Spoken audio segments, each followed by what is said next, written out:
Even today, it'll show a clean pair of heels to one or two of these so-called hot hatches. This was a car that came off another planet. This car, for me, is a real wolf in sheep's clothing. They are rust buckets. I still think it is the most wonderful sports car ever built.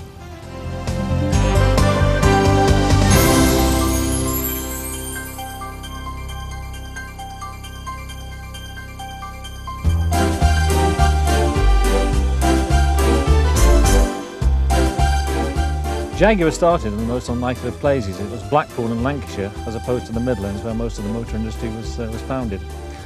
William Lyons lived with the Lyons family in Blackpool, and he, with a partner, William Walmsley, started the business of the Swallows Sidecar and Coach Building Company, and they made handmade specialist sidecars for the motorbike industry. The sidecar business was very big in those days because, of course, motor cars were very, very expensive, so most people had motorbikes. And of course, if you had a motorbike and you had a family or girlfriend, you had to have a sidecar to go with it. The normal run-of-the-mill sidecars were quite awkward, square, tin-shaped looking things, nothing very attractive or stylish. What Williams Walmsley found was that with his Zeppelin-styled sidecar, it gave a new stylistic approach to the sidecar and made it an integral part of the bike, and it looked racy and attractive and sporty. And that's what William Lyons realised the potential to produce something rather special here. William Lyons, however, always wanted to produce motor cars, and the most popular small car of the day was the Austin 7. So William Lyons found a tame dealer in Bolton and bought an Austin 7 rolling chassis from them, took it back to Blackpool and built around it his bespoke Swallow body.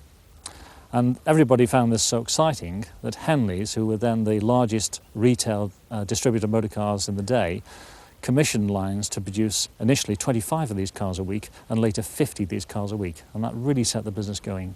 As well as the Austin 7 Swallows, of course, Swallow also bodied other cars, especially for their owners. Things like Mollish Cowleys were bodied, Wolsey Hornets, Swifts, Elvis, and perhaps the most famous outside of the Austin was, of course, the Standard Swallows. With the success of the Austin Swallow in 1928, William Lyons realised that to expand the business further, he had to move everything to the Midlands, because that's where not only could he buy the parts, the important parts to be manufactured, but he got the wealth of skilled labour available to produce motor cars. So they moved to Foles Hill in Coventry in 1928, continued to produce the Swallow sidecars and the Swallow-bodied vehicles, but William Lyons again wanted to produce his own cars, and so in 1931 the SS mark was born. SS Cars Limited, and they produced cars throughout the 30s. And in 1935, due to the initial success, William Lyons designed a brand new luxury saloon to introduce in September 1935, which for the first time he not only used the SS car name as a make, but also introduced a model name, and that was Jaguar, and that's the first sight we had of the name Jaguar. Right from the very beginning, Lyons was aware that he was trying to create something that looked sensational but didn't cost all that much. But in order to market his cars, he wanted to present his £300 motor cars as if they were £1,000 cars, and one way of doing that was actually to produce sales literature, particularly, that matched Rolls-Royce. Post-war, like any other car manufacturer, they had to produce the same models they did pre-war. However, the SS name had a different connotation after the war than it had previously, so they had no choice but to change the name of the company. And what better name to change it to than Jaguar? So Jaguar Cars Limited was born in 1945. After the war, Lyons was still very concerned with presenting this upmarket image. So much so that with limited paper allocation, he didn't produce what most people did, a simple slip of paper. He decided to produce an exact replica of his pre-war catalogue at 1/10 size. It was during the war, with its Coventry factory requisitioned by the Ministry of Defence, that the designs took shape for one of Jaguar's all-time classics, the XK 120.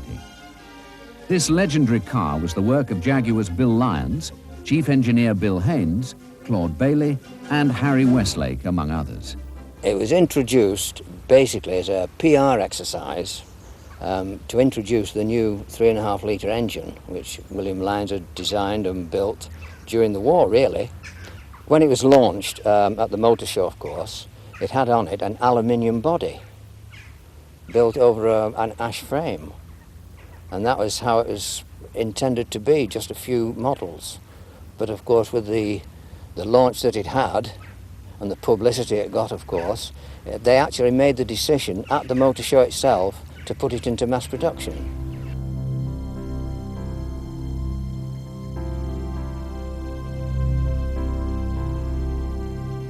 They code-named it the 120 because they just stated it would do 120 miles an hour, which all the journalists thought was just fantasy. But later on, of course, it was proved, in actual fact, one did over 132 miles an hour, which, of course, in 1948 was absolutely phenomenal. Even today, it'll show a clean pair of heels to one or two of these so-called hot hatches. A car such as this was destined for great achievements. And in August 1949, we entered 3 standard works cars in the first post-war production car race at Silverstone. Those who may have doubted the XK120's performance were soon silenced, for it took first and second places in the 1-hour event, with an average speed of 82.8 miles per hour. As a lad of 17, just passing my test, I finished up with a little Bond three-wheeler, followed by a single Le Mans, 1934 vintage, costing about, I think, £50. And the thought of ever owning an XK Jaguar at over £1,200 was just a dream. And it's taken me 40 years before I've eventually acquired one. And even today, I still think it is the most wonderful sports car ever built.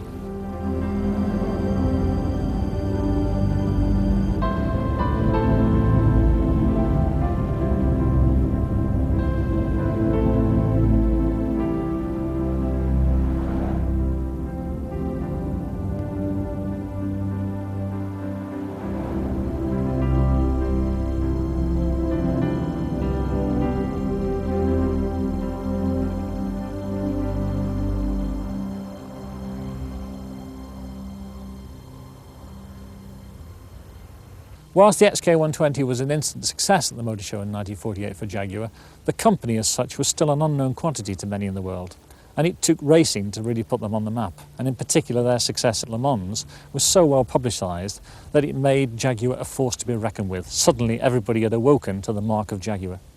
The C-Type was born out of the successes of the XK120 that competed at Le Mans the previous year. The difference being that this time we had built a car to win.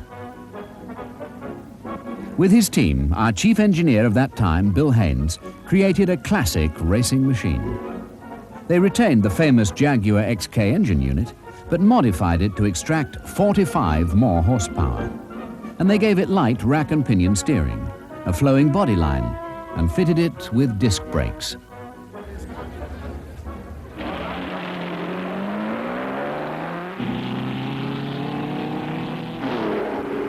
That Le Mans saw Jaguar's drivers Whitehead and Walker take first place. The heart of Jaguar's racing success in the 50s was undoubtedly the 3.4-litre XK engine. That was very, very important from them because this was the single engine they had, and it had to power all their subsequent sports cars and saloons. And so every success that Jaguar gained on the racetrack or on the rally helped the ethos and the saleability of the saloon cars.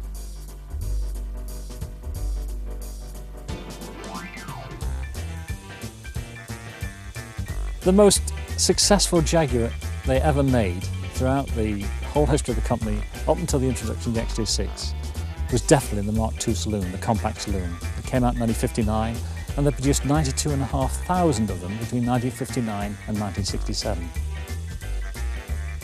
This car is a Jaguar Mark II, 3.8, 1966, with overdrive. The car to drive is super on the road. It's the handling, performance is great. It's good on motorways. It keeps up with all modern traffic. It surprises a few people at times, I think, when we go past them. The performance figures are quite good. 0 to 60 in 8.5 seconds for the 3.8 and 125 mile an hour top speed. At the time in the 60s you had things like Zephyrs and Austin Cambridges and things like that, which the performance figures were about 85, 90 maximum top speed. I mean, this was, when it was introduced, was quite something. I mean, it competed with such cars as Aston Martins, ACs and things like that, which were a lot more expensive to buy. The XK engine that the Mark II uses is a beautiful engine. You can go down to, say, 20 miles an hour in top gear and still pull away. And you can drive a manual as an automatic because there's so much power there and torque. The car, I think, was aimed at the young executive type that wanted some performance. The positive aspects of the Mark II saloon are that it was both economical, it was small, and actually at the beginning of its life, for the first 3 years, it was actually the fastest production saloon car in the world you could buy. It was de rigueur to own one if you were a racing driver at the time. It was very successful in rallies in its own right, in races, and of course the police used it extensively in the late 50s and early 60s for motorway patrol work because they were so reliable and so fast. The downside, of course, is that because the cars were fast and very manoeuvrable, they also became de rigueur for bank robbers to use. I think modern cars are all the same. You look at modern cars and you can't tell them apart, but if you see a Mark II Jag coming towards you, you recognise it straight away. It's got beautiful lines, and if you drive one, the performance is superb, and the interior, the walnut and the leather is absolutely brilliant. I wouldn't want to own another classic car other than the Mark II.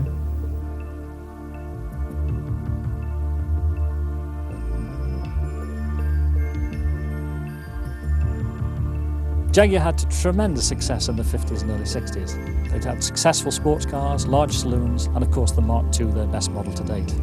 However, the XK sports car was getting a bit old hat. It was introduced in 1948 and they were still making it in 1960 and 61. He needed something new and exciting for the marketplace.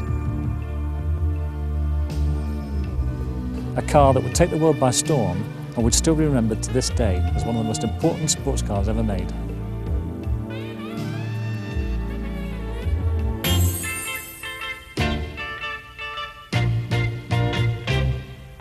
Ask someone what they remember about the swinging 60s, and they'll probably mention the Beatles, Mary Quant, and the E-Type. In 1961 at the Geneva Motor Show, it was the first time the motoring public had seen anything like this car. It took the world by storm. Its flowing lines, its sexy looks. I mean, the thing was doing 100 miles an hour, just stood there. And it was the car that everybody wanted. Instantly, everybody wanted one. And of course, at a terrific price. They were £2,098 when they were launched, these cars. And you can compare that to an Aston Martin, a DB4 or a Ferrari, which was 2 or 3 times the price. I mean, in terms of looks, performance and what you got, they were terrific value for your money. You got more for your money with one of these than any other car on the market in 1961.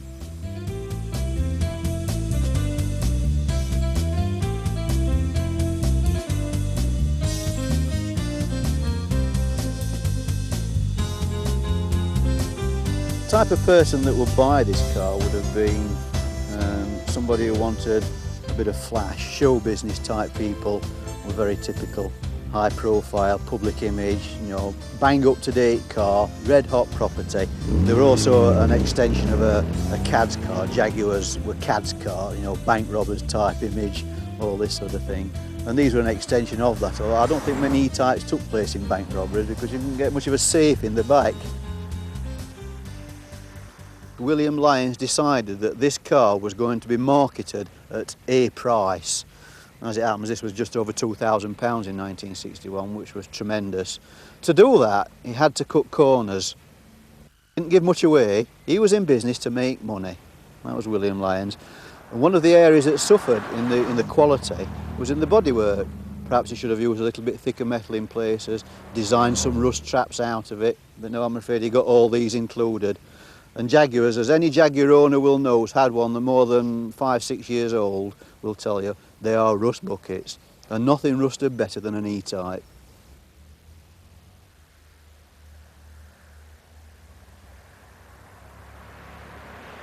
Late 1972, I started full-time education as a mature student. And the inaugural talk we got on the first day, by one of the lecturers, was about student life. And he said, you will be able to do this and you will be able to do that and you'll not do this and you'll be living on grants, because we were on a student grant in those days, and you don't expect to run any Jaguars out of your grant, but you'll have enough to survive on. And I thought, well, here's a guy, you know, mature student, coming to full-time education running a Mark II. And I wonder what he'd have thought in 1975. Well, not only had I got the Mark II, I'd also been out and bought this. And I bought this when I got my grant cheque for 1975. And I had to live on virtually fresh air for the next academic year. But I bought it, it skint me to buy it, and I've never regretted it since.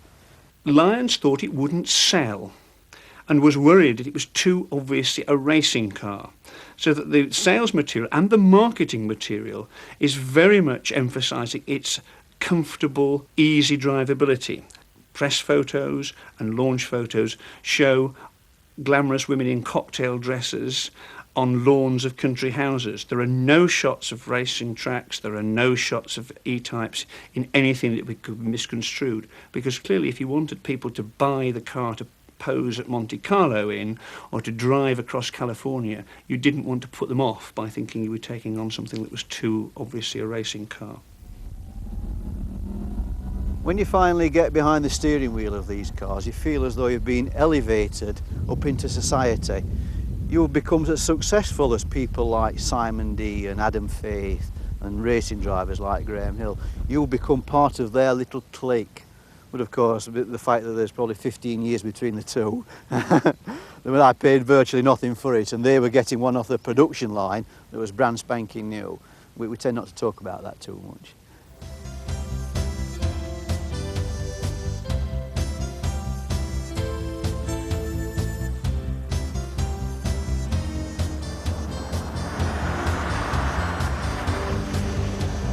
Despite the fact that Jaguar diversified into many models during the 60s, unfortunately Jaguar were losing headway.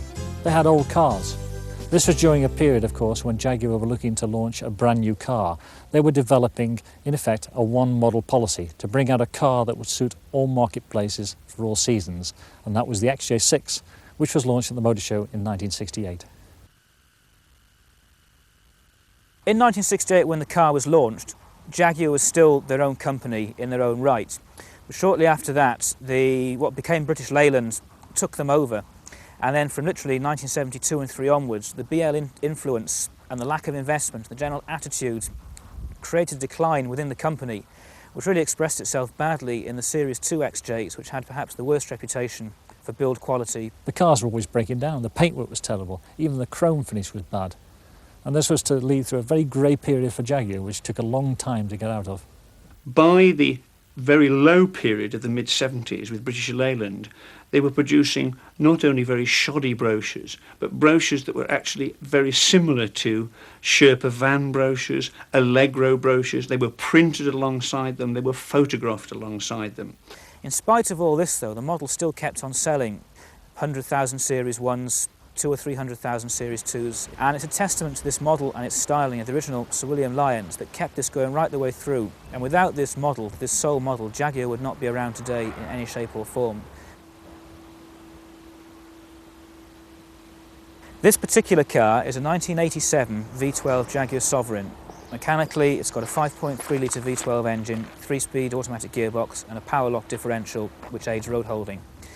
This car was originally purchased by Lord Rothschild of the merchant banking fame and actually specified the black exterior, which, whilst not unique, is certainly unusual in these cars. But then he had the original interior removed and it was all retrimmed in a much higher quality leather called aniline leather to give it a much more a feeling of almost a gentleman's library, gentleman's club sort of feeling inside, which coupled with the dark walnut wood really gives that nice feeling of comfort and relaxation.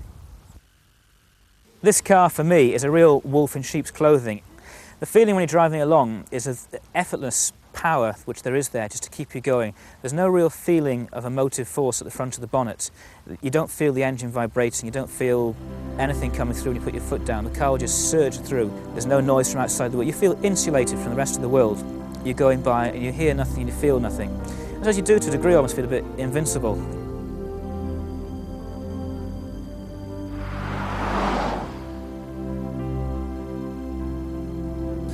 The XJ series Jaguars were Jaguar's most successful car ever, produced from 1968 right through to 1992 in Daimler V12 format. They produced a total of 402,848 of them, a fantastic record for Jaguar. Jaguar to me can be summed up by the original advertising campaign in the 50s, which was grace, pace and space. It embodies all three of these in that it is a graceful car which just smacks of style and taste and class right the way through. There are no flashy lines or spoilers or anything like that. It has the space in that you can sit 5 fully grown adults in the car with luggage, and pace, of course, 280 brake horsepower engine, plenty of acceleration to do whatever you want with it, even with those 5 adults and the luggage in there. It's that feeling of, difficult to describe, it's the feeling of being in a Jaguar.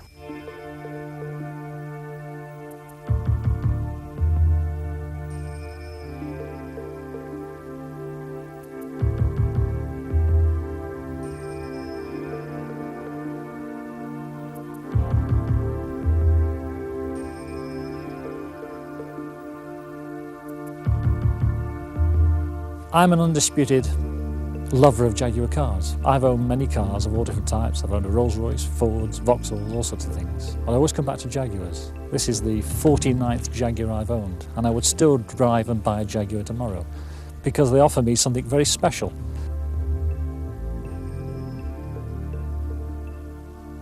You're all at one with the motor car. There's nothing quite like getting behind the wheel of the Jaguar. Other cars have leather, other cars have woodwork, other cars have nice accelerative engines and look nice on the outside, but Jaguar put the whole package together, all in one.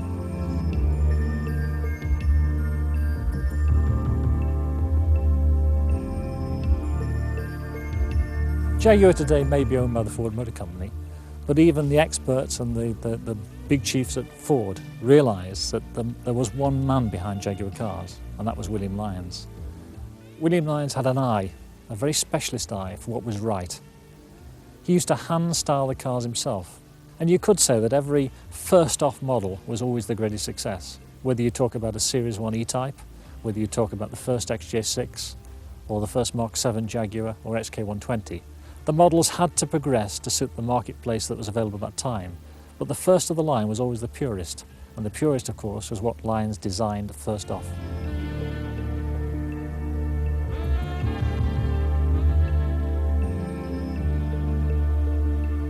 Even today, when they're designing the new cars, they look back at the cars they produced in the 50s and the 60s, and they actually take them into the styling room and compare them and look how they can change the cars today to make them look more like a Jaguar. Jaguar's latest model, the X300, does hark back to those very special styling days of Jaguar.